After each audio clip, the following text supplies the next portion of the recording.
Hey everybody, this is Dr. Kadisha, your board certified emergency medicine physician and author of the best-selling book, Help Us Help You in the Emergency Room. Also creator of the Mobile MD Kit and the Mini Mobile MD Kit. The Mobile MD Kit being the only first aid kit you'll ever need, and the Mini Mobile MD Kit made expressly for these times to keep you and those around you safe so that we can get back to the lives that we all loved. And I want to talk about what happened during my last shift. You see that I'm going on at this time of night because I'm a shift worker and I got this crazy second wind at 11 o'clock. This time last night, I was handling a couple of dog bites.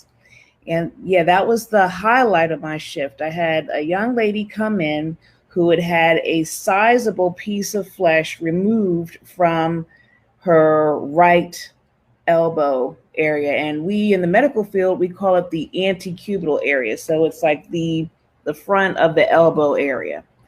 Large bite of flesh taken from that area by her own pit bull. The pit bull had been getting aggressive with her boyfriend, and she tried to break it up. The dog, her own dog, whom she's had for years, bit her, then went back to attacking her boyfriend. So she comes into the ER, bleeding profusely. I had to transfer her to the one of the larger hospital, a larger hospital based ER to be seen by surgery. So as soon as I get her on an stretcher off, out of the facility on her way to get a higher level of care, then her boyfriend who showed up for her decided that they wanted to be seen also. And her boyfriend had a bite to his hand, and it was a bite right over a joint. And he also had scratches and like a puncture wound in the chest area that I had to address.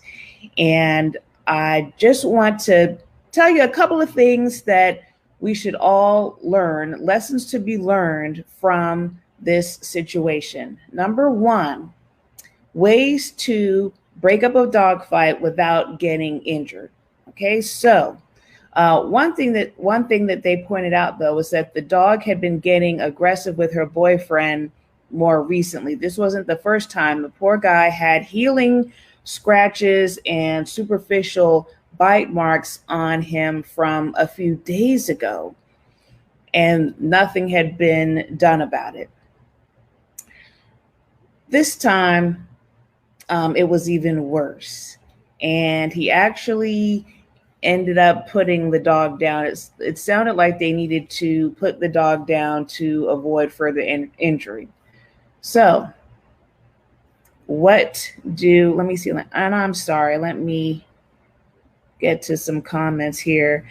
Thank you so much for joining me, Dr. Ken. As you see, I'm trying to work with this background. I'm not seeing the background. Let me know if you see the background. So when you see a dog that is in fight mode, do not put your hands or your face anywhere near that dog.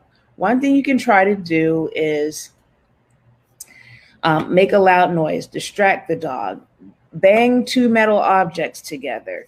If you have one of those air horns, blow that. Make some loud noises to distract the dog. Another thing you can try is throwing something over the dog's face. And thank you so much to the other folks who joined this episode. Do make yourself known in the comments, please. Thank you. So, try to throw something, a blanket, a sheet over the dog's face, because sometimes just not being able to see the other entity will stop the dog from attacking. Another thing you can do is try to pour water over the dogs. And for those of you that are here joining me, definitely put in the comments other things that you may have experienced or tried as far as stopping a dog fight. Okay, so those are things you can do. If you feel comfortable enough, if you want to try this, you can also try the wheelbarrow method. And that is, I don't know if I have the guts to, I don't think I could do this, but if you can grab the dog by its hind legs, maybe gently grabbing the dog by its hind legs and backing the dog away from the other entity with which they are fighting. So Dr. Ken says, okay, let me see. Let me try another visual option there. So run away. Oh, well, if the dog is attacking you and you try to run away, they might chase you. And Lord knows I've had my experience being chased by dogs as a child. You can try that. Let me know if it works. From what I'm reading, from my research, making loud noises, pouring water on the dogs, covering their face, those might be the safest things to do. Or if you are familiar enough with the dog, try to use the wheelbarrow method. So some things that you shouldn't do, and this is where I get a lot of my dog bite patients. They put their hands in between two fighting dogs or a dog and the human being that it is attacking.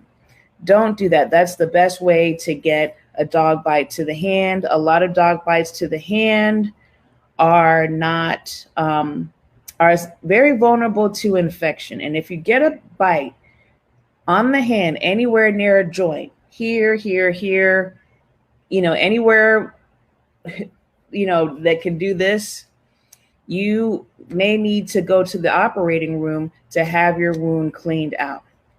Okay, so Amber says waterworks, anything to startle them and remove their locked eyes on each other. Exactly.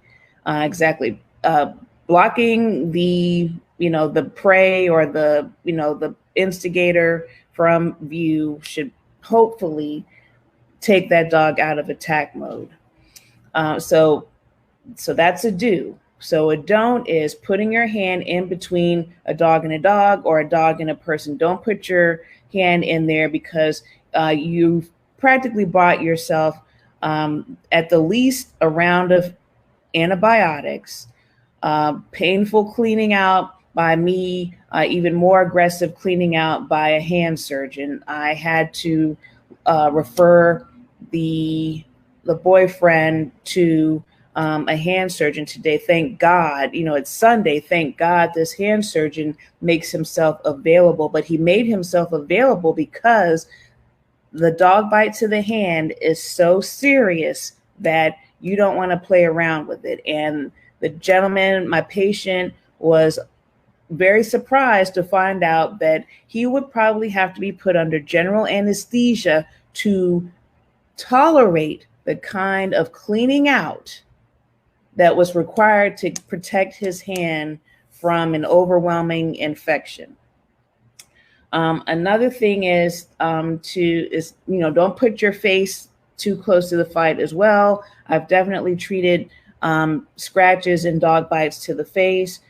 And don't grab a dog by the tail. Now veterinarians do recommend the wheelbarrow method to grab the ankles and the feet and pull them away, but do not grab the dog by the tail. So that was the highlight of my shift. Exactly. Pasteurella multocida. You can get that from dog bites and cat bites. So definitely remember that your pets are animals. They are not humans. They even carry their own special bacteria that can lead to soft tissue infections of the hands that can land you in the hospital on IV antibiotics. So to avoid the pain, the inconvenience, and the expense and the worry of a hand infection, especially your dominant hand, just don't try to put your hand or your body or your face anywhere near an aggressive animal. Don't play with your cats. Watch your children with the cats. If they are too rough with the cats, the cat might love that child as much as you do, but they are still animals, and they think that they're playfully swatting the child away. But if they've got their claws out, they might have bought that child a hospital stay. So yeah, Pasteurella multocida is definitely one of the main organisms we worry about with animal bites. Another lesson that I learned last night was to be careful when you are when moving. Watch for hanging objects. Watch for hanging heavy objects. Because you don't want to end up in the ER on a Saturday night worried about a concussion. That was another thing. Another lesson that I learned was that, again, COVID is real. And I'm going to let you know, Dr. Dietrich and Dr. Carol and I, we're going to discuss COVID again on Perspectives in Primary Care tomorrow at 7 p.m. Central, 8 p.m. Eastern. We've got COVID updates for you. I had a patient yesterday who came in with flu-like symptoms. She had some body aches, a runny nose, a sore throat. And it turned out that she had a relative come visit. They flew in from Chicago. While they were visiting, all they developed was a runny nose. She probably thought that it was allergies or maybe just a little virus that they caught while there. But they went on back home, flew back to Chicago. So this is a reminder to be safe while flying if you absolutely have to fly. They flew back to Chicago, felt worse, got tested. They were COVID positive, and told my patient who came in, and we found that she was COVID positive also. And to tell her that news and to watch the tears well up in her eyes because she had a couple significant chronic conditions that made her vulnerable to a severe course of recovery. That was, it just was a bit, was worrisome for her. It was concerning for the both of us. And, we're just praying that she does well. So again, just be careful, be safe, wear your masks, wash your hands, don't have, try to avoid having unnecessary guests in the house also. But yeah, guys, definitely make yourself known in the comments. And thank you, Amber. She said waterworks, anything to startle them and remove their locked eyes from each other. And that's regarding the dog fights and cat fights as well. Okay, so yeah, thank you so much, Amber, for that. And the organism that Dr. Ken is talking about is Pasteurella multocida. So if there are other things that you guys are reminded of by this discussion, do mention them in the comments. I also just really wanted to remind you guys to join me, Dr. Dietrich Gorman, and Dr. Carol Penn tomorrow evening, on the Perspectives in Primary Care Facebook page at 7 p.m. Central Time, 8 p.m. Eastern Time, when we talk about our COVID updates. We're going to talk about the numbers, who's going up, who's going down. We're going to talk about symptoms and sequelae, because, now that we're a number of months into this pandemic, maybe about 10 months or so, now we know about long-term symptoms that people are having after recovering from COVID. It could be chronic shortness of breath, chronic weakness, chronic fatigue, things like that. And there's actually a group of people called the long haulers, those people who are still dealing with the long-term effects of a COVID infection. So we're going to talk about that. And we'll also talk about new treatments, or, update you on the treatments that we've been hearing about, especially since the president came down with COVID. Those names have popped up again in the media. So I just wanted to thank you guys so much for coming. I definitely enjoy having you guys come in the comments, especially at this time of night. It's shift work life strikes again. Here I am up at 11 p.m. doing a live stream. And definitely join me and my colleagues on the Perspectives in Primary Care page tomorrow at 7 Central, 8 Eastern. Again, thank you so much, Dr. Ken. Yes, educational times ahead. We really have to revisit this subject now that flu season is coming back into play. I'm seeing a number of children with fevers, cough, congestion, runny nose, and, parents who are really worried and nervous about their children having COVID. We've got to touch on this stuff again. We've got to touch on it again because it's cold, flu, and COVID season. And again, thank you so much for joining me at this time of night. I'm Dr. Kadisha, your board-certified emergency medicine physician. Do follow me on Instagram. Follow me on this page if you haven't already. Do follow me. Check out my other videos.